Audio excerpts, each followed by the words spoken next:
গতকাল রাতে বাংলাদেশ জাতীয় ক্রিকেট দল ঢাকায় ফিরেছে। কোথাও কোনো নিউজ শুনেছেন? এটা নিয়ে কিন্তু কোথাও কোনো নিউজ নাই, কোনো বাড়াবাড়ি নাই।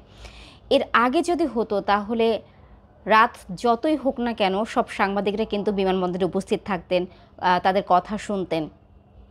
কিন্তু গতকাল কিন্তু কেউই ছিল না।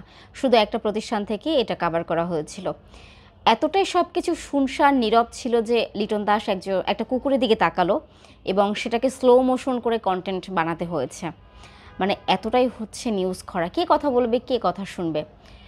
উল্টো দিকে হচ্ছে ফুটবলের দৃশ্য। এখানে আসলে এখন রমরমা অবস্থা। হামজা চৌধুরী তিনি আগে এসেছেন, ফাহমেদুল তিনি এসেছেন এবং সমিত সোম তিনি আগামীকাল সকাল 5টায় আসবেন।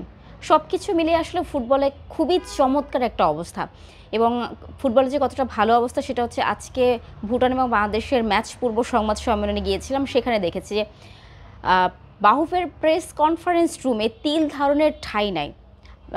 যে চেয়ার ছিল তারপর চেয়ার আনতে হয়েছে এবং সেটার পরও আসলে সাংবাদিকরা ফ্লোরে বসেছিলেন, কারণ এত বেশি সাংবাদিক এবং কোনো জায়গা ছিল না। আমার মনে হয় না বাহুফে কখনো ভাবতে পেরেছে যে তাদের এরকম একটা অবস্থা হবে, পুরো রুমটা ভরে যাবে, এরকম তারা হয়তো বা কখনোই ভাবে নাই।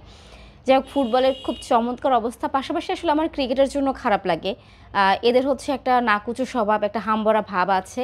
একটা ম্যাচ জিতলেই মনে হয় যে হ্যাঁ সব কিছু পেয়ে গেছি, এবং সবচেয়ে বড় কথা হচ্ছে কনফিডেন্স নাই, যেটা আমার কাছে মনে হচ্ছে যে ফুটবলে আছে। এবং ফুটবলটা অবশ্যই ভালো করবে, যদিও ফুটবলের সোনারি সময় এবং ফুটবল আমাদের আসলে একটা টানের জায়গা, একটা ভালোবাসার জায়গা, তবু ক্রিকেটটাও আসলে ভালোবাসি।